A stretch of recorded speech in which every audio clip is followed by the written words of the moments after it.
Hello friends, this is Sahi Alom. Welcome to English 6 with Sai. So in this lesson you will learn how to use of used to. So most of the students get confused with the use of the word used to. Watch the lesson, clear your confusion. তোমরা এখানে যেটা দেখতে পাচ্ছ use to কিছু structure আমি তোমাদেরকে দেবো, সেই স্ট্রাকচারটা তোমরা ফলো করো, তোমাদের ইউজ টু এর সমস্যা থাকবে না। ফার্স্ট স্ট্রাকচারটা তোমরা লক্ষ্য করো, সাবজেক্ট প্লাস বি অথবা get plus use to plus V4। V4 এর অর্থটা হচ্ছে ভার্বের সঙ্গে আইএনজি ফর্ম। V4 এর অর্থ কি বললাম? ভার্বের সঙ্গে আইএনজি ফর্ম। এরপর যদি কোনো অবজেক্ট থাকে অবজেক্ট, এবং এর অর্থ হচ্ছে becoming familiar with something. Becoming familiar with something as a example স্বরূপ তোমরা কি বলতে পারো? দেখো এই স্ট্রাকচারটা সিম্পলি যদি তোমরা আরও বলতে চাও, যেমন আই অ্যাম হ্যাপি মানে কি আমি খুশি, আই অ্যাম সারপ্রাইজড আমি বিস্মিত। সেমভাবে তুমি বলছো আই অ্যাম ইউজ টু মানে আমি অভ্যস্ত, আই অ্যাম ইউজ টু মানে আমি অভ্যস্ত। মানে ইউজ টুটাকে হ্যাবিট হিসাবে একটা অভ্যাসকে হিসাবে ব্যবহার করার জন্য ইউজ টু ফ্রেজটা আমরা ইউজ করি। কি বলবো? Use to. অভ্যস্তর জন্য কি বলবো? Use to use to use to. মনে থাকবে? নেক্সট এসো, যখন আমি বলছি I am use two playing football, আমি ফুটবল খেলতে অভ্যস্ত, I am use two playing football আমি ফুটবল খেলতে অভ্যস্ত। এখানে দেখো প্লে হচ্ছে কি ভার্বের সঙ্গে আইএনজি ফর্ম হয়েছে। ন্যাচারালি টু এর পর ভার্বের আইএনজি ফর্ম হয় না, কিন্তু ইউজ টু যেহেতু ফ্রেজ, তার আগে আগে তুমি দেখো যে অক্সিলারি ভার্ব আছে, এখানে কি করা হয়েছে? এখানে ইউজ করা হয়েছে অ্যাজ এ ভার্বের সঙ্গে আইএনজি হিসাবে। ঠিক আছে, এবার তুমি দেখো ন্যাচারালি তোমাদের একটা জিনিস মনে রাখবে, যদি ইউজ টুর আগে কোনো অক্সিলারি ভার্ব অথবা গেট থাকে, তাহলে এর পরের ভাব যদি আসে সেটা অবশ্যই আইএনজি ফর্ম হবে। কি তোমাদের মনে থাকবে যে ইউজ টুর আগে যদি অক্সিলারি ভার্ব অথবা গেট থাকে, ইউজ টুর পরে যদি কোনো ভাব আসে, সেই ভাবটা হবে আইএনজি ফর্মে। এবং এরপর দেখো অবজেক্ট ফুটবল। নেক্সট সেন্টেন্সটা দেখো যে I am use to smoking মানে আমি স্মোক করতে অভ্যস্ত। কি? I am use to smoking মানে আমি স্মোক করতে অভ্যস্ত। এবার নেক্সট কিছু এক্সাম্পল দেখো, যে আমি এখানে বলছি he is use to this atmosphere, সে এই পরিবেশে অভ্যস্ত। He is use to this atmosphere, সে এই অ্যাটমসফিয়ারে কি অভ্যস্ত হয়ে গেছে। Use to is use to এখানে অভ্যস্ত হয়ে যাওয়া। ঠিক আছে, এবার দেখো he is not use to smoking, সে স্মোকিং করতে অভ্যস্ত নয়। এখানে দেখো এখানে কি করেছি আমি নেগেটিভ ফর্মে তোমাদের দেখিয়েছি।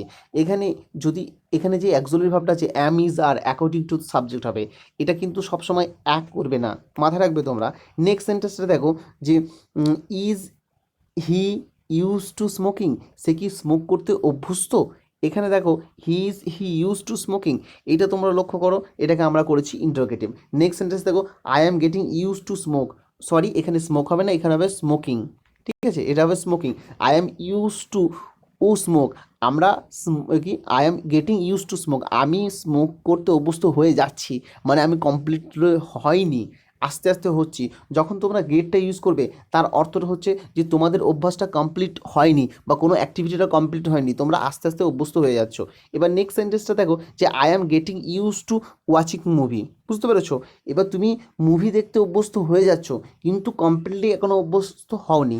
ঠিক আছে, তোমাদের আশা রাখি ফার্স্ট কনসেপ্টটা ক্লিয়ার। এবার নেক্সটে এসো, দেখো verb subject plus use to plus verb যদি আসে সেটা হবে এক নম্বর ফর্ম, এর সঙ্গে কোনো আইএনজি ফর্ম হবে না, প্লাস হচ্ছে অবজেক্ট।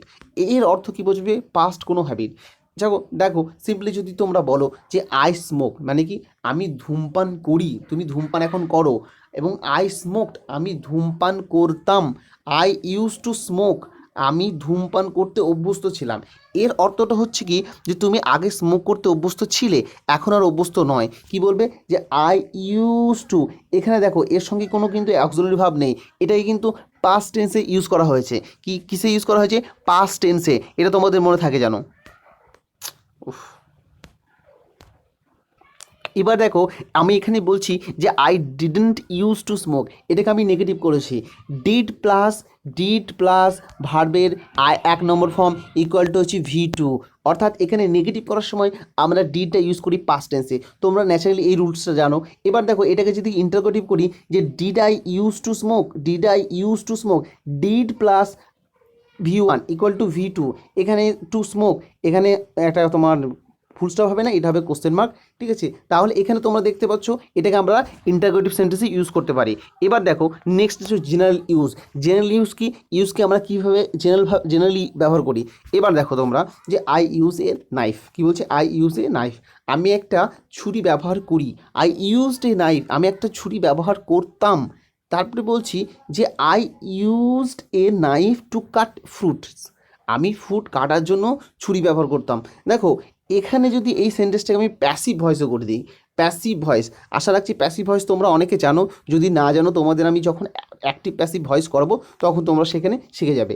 দেখো আমি যখন বলছি যে a knife was use to, দেখো এখানে কিন্তু ইউজ টুর আগে কী করা হয়েছে, একটা অক্সিলারি ভার্ব নিয়ে আসা হয়েছে, কি ওয়াজ, ইউজ টু কাট ফ্রুটস, যে a knife was used to cut fruit, এখানে কী করা হয়েছে, এখানে দেখো ইউজ টু থাকা সত্ত্বেও কিন্তু ভার্বের সঙ্গে কোনো আইএনজি ফর্ম হয়নি, তবুও সেন্টেন্সটা ঠিক, কারণ এখানে এটা প্যাসিভ ভয়েসে ইউজ করা হয়েছে। তো ইউজ টু মোটামুটি এই কটাই তোমার ইউজ।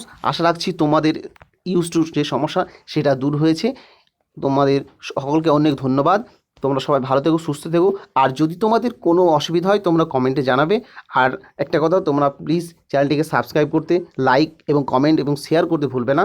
তোমরা সবাই ভালো থেকো, সুস্থ থেকো।